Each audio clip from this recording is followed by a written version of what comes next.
Bonjour les aficionados du Matador et bienvenue pour ce nouvel épisode des fléaux du catch. Aujourd'hui, le fléau qui sera traité sera tout simplement le manque de professionnalisme.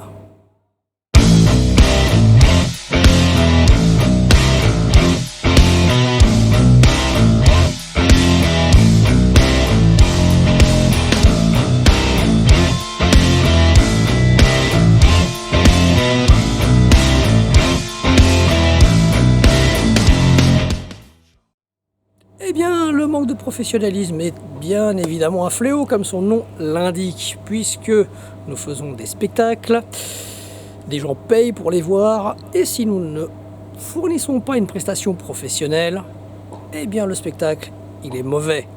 Donc les gens ont été floués, arnaqués, et ne reviendront plus voir un show de catch. Le manque de professionnalisme peut se trouver de beaucoup de côtés. Il peut être du côté des promoteurs, il peut être du côté des catcheurs, par exemple. Il peut être du côté des arbitres. Il peut être du côté des commentateurs. Mais le premier manque de professionnalisme, c'est donc le promoteur. Il se doit de booker des personnes compétentes à leur poste. Il se doit de mettre les moyens dans son show, que ce soit au niveau du matériel ou au niveau humain. Si jamais vous arrivez dans un show de catch et qu'au niveau humain, vous êtes mal accueilli, ça donne pas envie de rester dans la salle en fait.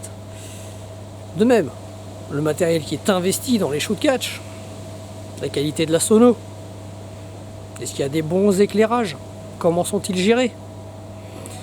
Tout ça, ce sont des facteurs qui rajoutent de la qualité à un show, ou alors qui peuvent littéralement détruire le show. Si l'on s'attarde sur les catcheurs, là, le manque de professionnalisme peut être criant sur tellement d'aspects différents qu'on va un petit peu survoler. Et si vous le souhaitez, dans des futures vidéos, n'hésitez pas à me le dire en commentaire, on pourra s'attarder sur des sujets particuliers. Mais le premier manque de professionnalisme, c'est de se pointer dans un show tout en n'ayant pas le niveau d'y être. En général, quand on est catcheur, on sait si on est apte ou pas à être sur un ring. Donc, accepter d'y aller sans être apte, c'est un manque de professionnalisme. Ça peut être également le fait d'aller catcher en étant blessé et de ne pas pouvoir fournir une prestation digne de ce nom. Les catcheurs peuvent aussi manquer de professionnalisme, tout simplement par leur préparation physique. Oui, le public paye pour voir des athlètes, il paye pour voir des sportifs. Combien de fois nous avons vu des catcheurs qui n'ont aucun cardio, aucune force, aucune résistance, aucune endurance. Des catcheurs qui ressemblent à des boules de gras. Tout ça, ça ne fait pas rêver en fait. Donc là, il y a un gros aspect qui est le travail sur le physique. Et malheureusement, très peu de catcheurs travaillent là-dessus. Un autre point qui marque le professionnalisme du catcheur est également sa tenue. Oui, nous proposons un spectacle, donc il faut que nos tenues soient adéquates. Elles doivent représenter notre caractère, elles doivent mettre en valeur et mettre en avant notre physique, elles doivent être en cohérence avec notre style de combat, afin que le public puisse facilement identifier ce que nous allons faire. Et une tenue est aussi un moyen pour que le public se rappelle de nous à la fin du spectacle. Parce que le public néophyte qui ne connaît pas les catcheurs, qui vient là pour la première fois, il ne va pas se souvenir des noms de tous les catcheurs. Par contre, il pourra dire « Ah, mais c'était le catcheur avec tel pantalon, avec tel masque, avec ceci, avec cela. » Et si jamais la tenue réussit à faire ce genre de choses, c'est qu'elle avait de la qualité.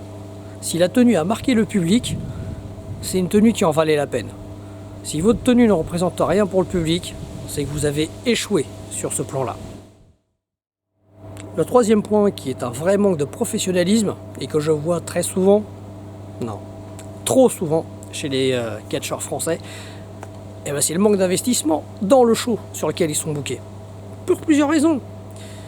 En fait, soit ils sont chez un promoteur dans lequel ils ont leurs habitudes, ils sont bookés tout le temps, quoi qu'il se passe, ou alors Ils vont aller catcher dans une ville où probablement ils ne remettront plus jamais les pieds. Et ils se disent, ouais, c'est la foire à la tomate, donc ça sert à rien que je prenne des risques, que je me fatigue. Bon, en fait, la question n'est pas de prendre des risques, c'est juste de s'investir dans ce qu'on fait, de mettre de l'intensité. Nous devons être crédibles, nous devons être réalistes dans ce que nous faisons. Si l'on n'est pas impliqué, ça ne peut pas fonctionner. Donc du coup, le public, encore une fois, sera déçu. Et à force d'avoir des choses qui déçoivent le public, on finira par ne plus avoir de public. Donc là, encore une fois, juste impliquez-vous. Faites votre travail. Faites les choses pour lesquelles vous êtes payé. Un promoteur vous a payé pour que vous soyez présent sur un show. Un promoteur vous a payé pour une prestation. Donc, soyez professionnel. Fournissez cette prestation. Eh bien, je sens que certains de mes collègues catcheurs ont dû se sentir concernés par cette vidéo, ont dû se sentir visés. Eh bien, peut-être que je vous visais pas, mais si vous vous êtes senti visé, c'est que probablement vous êtes concerné par ce qui a été dit avant. Et si vous êtes concerné par ce qui a été dit avant, il n'est pas trop tard. Vous pouvez toujours vous remettre sur le droit chemin. Faites vos devoirs.